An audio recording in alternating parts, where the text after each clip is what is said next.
கர்த்தருக்கு பிரியமான உங்கள் அனைவருக்கும் ஸ்தோத்திரங்களை சொல்லிக் கொள்கிறேங்க. நம்முடைய வாழ்க்கையில தேவன் எனக்கு எதுவுமே செய்யலை அப்படின்னு சொல்லி வாழ்க்கையில் நீங்கள் உழன்று கொண்டு இருக்கிறீங்களா? கலக்கம் கொள்ளாதீங்க. உண்மையிலே சொல்கிறேன், ஒரு தாயின் வயிற்றில் நம்ம உருவாகி பிறக்கிறதுக்கு கிட்டத்தட்ட 9 மாதங்கள் ஆகிறது இல்லையா? அந்த 9 மாதமுமே அந்த தாயினுடைய வயிற்றில் நம்மளை பத்திரமா பாதுகாத்து கொண்டவர் நம் தேவன் இயேசு கிறிஸ்துங்க. நம்முடைய தாயின் வயிற்றில் குழந்தையாக இருக்கும்போதே நம்முடைய தேவன் இவ்வளவு அழகாக நம்மளை பாதுகாத்தார் அப்படின்னா, நம்ம வளர வளர வளர நம்முடைய ஒவ்வொரு பருவங்கள், பள்ளி பருவம், கல்லூரி பருவம், திருமண பருவம், வயதான பருவம், இந்த மாதிரி அத்தனை பருவங்களையுமே நம் தேவன் நம்மளை எவ்வளவு அழகாக பாதுகாத்து கொள்வார்.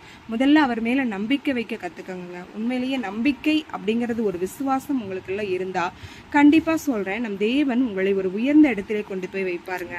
என்னுடைய வாழ்க்கையில தேவன் எனக்கு எதுவுமே செய்யலை. அதாவது குழந்தை பருவத்தில் இருந்த போது சர்ச்சுக்கு போயிருப்போம், நம்ம ஏசப்பாவை கும்பிட்டுருப்போம். ஆனால் அப்பெல்லாம் அந்த கடவுள் மேலே இருந்த அந்த நம்பிக்கை நம்மளுடைய வளரும் காலங்களிலே அவர்கிட்ட இருந்து நம்ம கொஞ்சம் தள்ளியே வந்துடுறாங்க. எனக்கு ஏன் அப்படின்னு காரணம் கேட்டால், எனக்கு தேவன் அதை பண்ணலை, இதை பண்ணலை, எனக்கு எதுவுமே அவர் செய்யலை, நல்லதே பண்ணலை அப்படின்னு சொல்லி ஒரு குறை மட்டுமே கூறுகிறோமே தவிர தேவன் நமக்கு எதுவும் தரக்கூடாதுன்னு இருக்கிறது இல்லைங்க.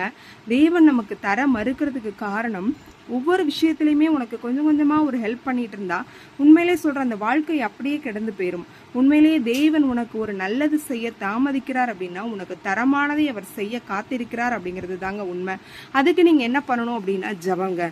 ஜபத்தை தவிர நீங்கள் வேற எதுவும் பண்ணக்கூட தேவையில்லை. தேவனுக்கு பொன், பொருள், வைரம், காணிக்கை, வைடூரியம் எதுவுமே நம்ம தேவனை ஏசப்பா உங்ககிட்ட கேட்கலங்க.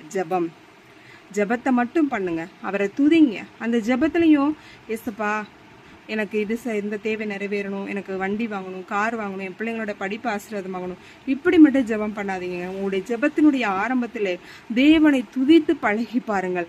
உண்மையிலே சொல்கிறேன், உங்களுடைய வாயிலிருந்து தேவனுடைய வார்த்தைகள், தேவனை நீங்கள் புகழ புகழ புகழ தேவன் உண்மையிலே சொல்கிற உங்களுக்கு ஒரு பெரிய ஆசீர்வாதத்தை கட்டளையிடுவாருங்க. உண்மையிலே சொல்கிறேன், இந்த வீடியோ பார்த்துட்டு இருக்கக்கூடிய நீங்கள் ஒவ்வொருத்தருமே கண்டிப்பாக ஜெபம் செஞ்சு பாருங்க. அதாவது உங்களுடைய வாழ்க்கையில தேவன் எப்படி ஜெபம் செய்ய சொல்கிறாரோ அதே மாதிரி நீங்கள் பரமண்டலங்களை நோக்கி நீங்கள் ஜெபம் செய்து பாருங்கள். உங்களுடைய வாழ்க்கையில நீங்க ஒரு மாற்றத்தை காண்பீங்க.